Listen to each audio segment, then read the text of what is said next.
Alors, pour fabriquer des cartouches de fusil, on commence à s'occuper aujourd'hui du projectile.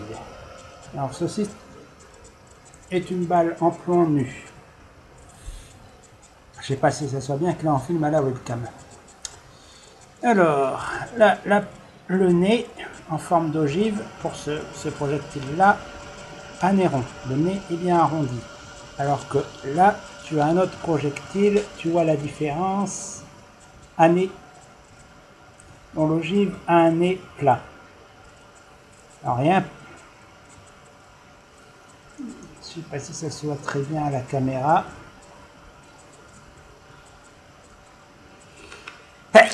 Bref, le nez a été un peu déformé à cause de l'opération de recalibrage, que j'ai pas l'outil pour y faire pile poil comme il faut, enfin tant pis.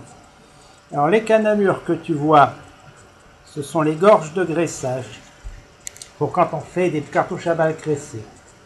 Moi je fais des balles calopinées ou si tu préfères chemiser papier. Donc il n'y aura pas besoin de les graisser. Ah, les gorges de graissage ne servent à rien. Je vais enrouler cette feuille de papier en forme de parallélogramme autour de la balle. Alors pour ça, il faut mouiller le papier. Alors autrefois, dans les usines, quand on en faisait en usine, c'est-à-dire à la fin du 19e siècle, les gens ils mouillaient à la salive en mettant le calepin dans la bouche. Le calepin, c'est le nom du papier. Sauf que ce n'est pas très bon pour la santé, donc il y en a qui à la place utilisent un mélange de blanc d'œuf et d'eau. Moi, j'utilise de l'eau pure que j'en... j'ai pas d'œuf là. Ensuite, alors là, je fais pour le fusil gras. Le fusil gras est un fusil à pas à gauche. C'est-à-dire qu'en progressant, la balle tourne sur la gauche. Il y a deux façons d'enrouler le calepin. Soit de telle sorte qu'en roulant, le calepin se déroule, soit qu'on contraire le stand et puis se déchire sur les angles des rayures du canon. Moi, j'adopte la deuxième solution. Donc, on met en place le calepin qui doit faire normalement 2 tours pile. Mais bon, le problème... Ah putain, merde, il s'est déchiré. Ah! C'est pas grave. On va reprendre. Allez, on reprend un autre, on le trempe. Ah! Trempage est une étape délicate. Il faut en mettre assez, mais pas trop. Voilà. Donc voilà. Alors, on attaque avec la pointe en haut. De ce côté, c'est un meilleur état. Voilà. Donc on va tourner sur la gauche, comme ça, le mouvement de la balle dans le canon aura tendance à le tendre.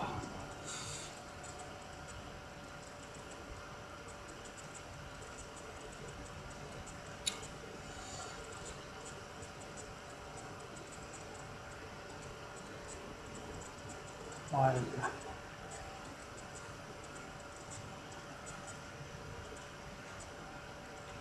Pas tout à fait comme il faut. On recommence. Le problème du papier mouillé, c'est qu'il est fragile. Il faut donc procéder très délicatement. Ah.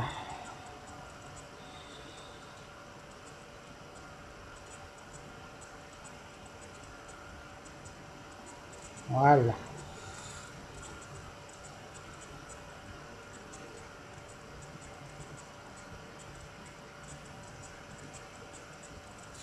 Le chemisage est réalisé. Du moins l'étape la plus importante. On enroule, on rabat les bords en dessous. Étape importante. Non, elle n'ira pas. Ça ira. Il faut une surface ferme et lisse.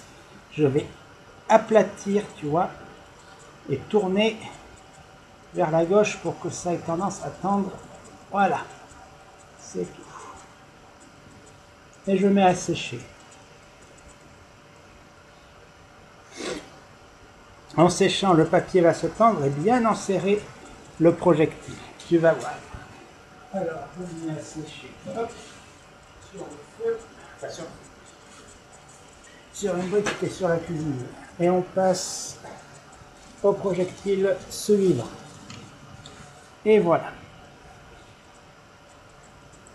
Même opération.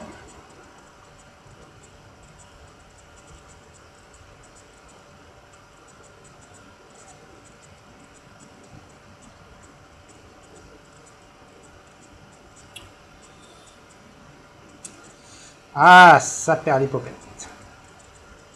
Comme ça, ça ira. Voilà. Il faut du papier très fin pour faire ça. Alors le papier qu'on utilisait à l'époque s'appelait du papier pelure d'oignon. Mais on n'en trouve plus ou difficilement. Donc là, à la place, j'utilise un papier lui aussi fin. C'est tout simplement le papier des tickets de caisse. On n'arrête pas de nous en donner, donc plutôt qu'acheter, tu vois, j'utilise une source gratuite. Voilà.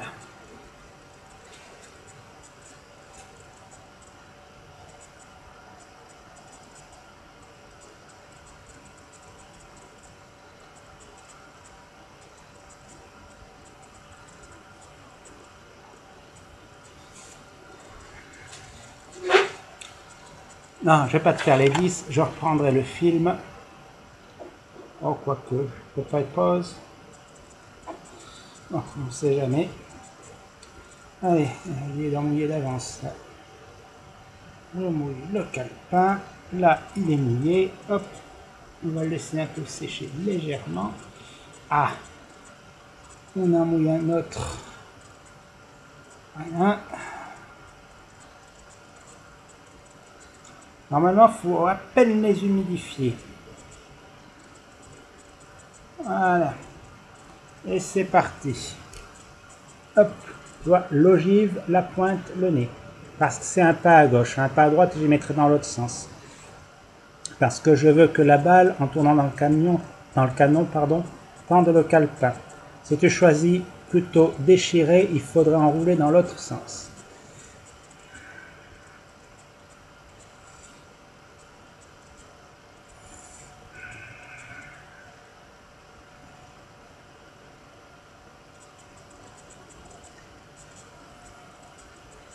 Alors, le rôle du calepin. On ne perd pas du temps à rouler du papier comme ça, autour d'une balle, si on ne s'attend pas à un certain bénéfice. Alors,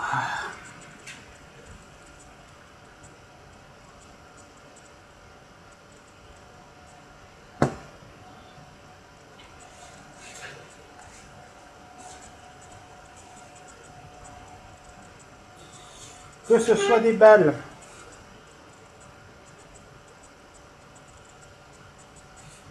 en plomb pur, comme celle-ci, ou en alliage de plomb et d'étain, comme celle-là, si la balle, tu vois, on l'a été propulsée nue, comme ça, dans le canon du fusil, pardon, c'est-à-dire sans rien autour, la balle emplomberait le canon, c'est-à-dire qu'elle laisserait des morceaux de plomb ou d'alliage plomb-étain tout le long du canon du fusil, petit à petit. Et à force, ça nuirait à la précision. Alors, le plomb pur emplombe beaucoup parce que le plomb est un métal mou. Donc forcément, là, c'est l'effet mécanique qui prime. Notamment si pour une raison ou une autre, la balle, au lieu de bien prendre les rayures, glisse dessus, ça peut arriver. Alors, l'alliage plomb-étain, comme il est plus dur, emplombe moins comme ça mécaniquement, mais par contre, alors que le plomb pur a une température de fusion très élevée, l'alliage plomb-étain a une température de fusion plus faible. Je ne saurais pas te dire ça de tête. Résultat, par effet thermique, on va dire, ou par effet de fonte, si tu préfères, l'alliage plomb-étain emplombera le canon. Et cet emplombage semble être... Alors, est-ce que cet emplombage est supérieur à celui du plomb pur? C'est difficile à déterminer. Il y a un tas de paramètres qui jouent. Alors, donc, pour pas que cela arrive, il faut éviter que quand la balle passe dans le canon, il faut éviter que les parois de la balle frottent le long du canon. Pour cela, il y a deux solutions. La balle graissée, qui est la plus connue parce qu'on a pu mécaniser cette opération, et la balle chemisée, qui historiquement est la plus ancienne, et la meilleure solution techniquement, qui consiste à interposer entre le canon, entre les parois du canon et le côté du projectile, une chemise de papier. Alors c'est la meilleure solution, comme je te l'ai dit, mais on ne peut pas mécaniser cette opération, il faut la faire à la main. Enfin, peut-être qu'un jour on arrivera à la mécaniser, mais pour le moment non. Et le papier, comme je l'ai dit, il se déchire. Enfin, la chemise en papier se détruit lorsque la balle progresse dans le canon. Et normalement, quand la balle sort du canon, quand le projectile sort du canon, il doit être complètement libéré et se retrouver nu.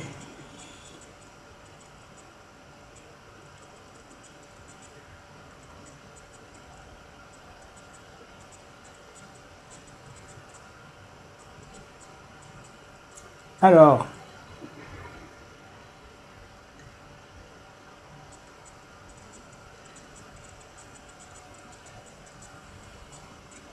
et de fait, avec les balles calopinées ou chemisées papier, on arrive à atteindre des vitesses de projectiles sans emplombage du canon, bien supérieures à ce qu'on obtient avec des balles simplement graissées.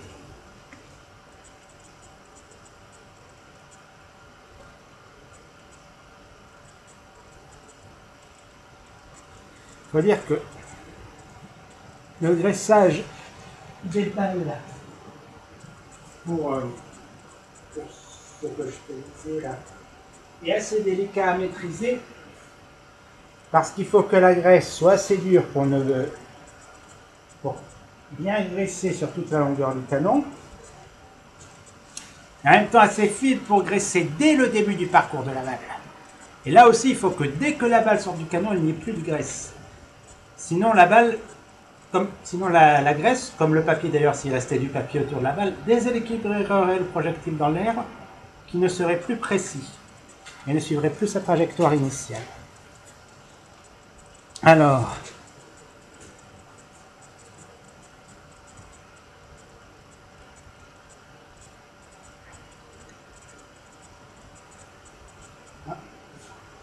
ce calepin a séché, tu vois. Là, tu as une projectile calpinée. À la main, tu vois, je ne peux pas faire tourner la balle dans le papier. Ou alors, il faudrait que je serre très fort, ce qui ne sert à rien. Et voilà. Donc là, je n'ai... Voilà. Donc l'étape suivante dépend un peu des cas. Des fois, il faut graisser à la cire d'abeille ou un mélange de cire d'abeille et d'huile pour recalibrer encore le projectile avant de monter en cartouche. D'autres fois, il faut monter, suivant les cas, ça dépend des cas, on monte en cartouche sans recalibrer mais en graissant, d'autres fois on ne graisse pas du tout. Ça dépend un peu des opinions de certains et des cas. Mais bon.